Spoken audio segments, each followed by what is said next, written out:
امامت کا مقام اور درجہ ہوتا ہے۔ اللہ تعالیٰ نے حضرت ابراہیم علیہ السلام کے بارے میں کیا فرمایا؟ حضرت ابراہیم کو فرمایا کہ ان کی توحید اور ان کا ایمان اور ان کا وہ جہود اور ان کی محنتیں اور ان کی قربانیاں دیکھ کر کیا فرمایا اللہ تعالیٰ نے قرآن کریم کے اندر؟ کہ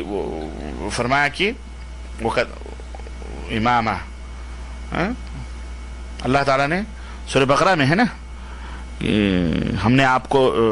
امام بنایا، ہم نے آپ کو،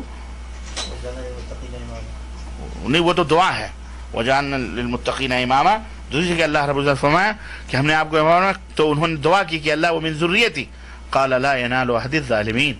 اس طرح یہ ہے۔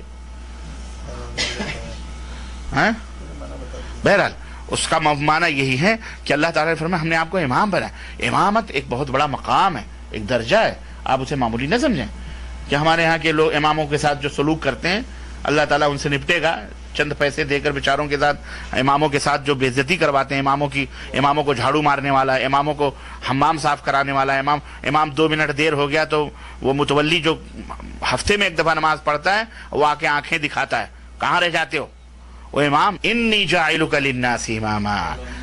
ہاں اللہ تعالیٰ نے فرمایا کہ اے ابراہیم میں تمہیں لوگوں کا امام بناؤں گا، اتنا بڑا درجہ، اللہ تو امامت کا درجہ ہے۔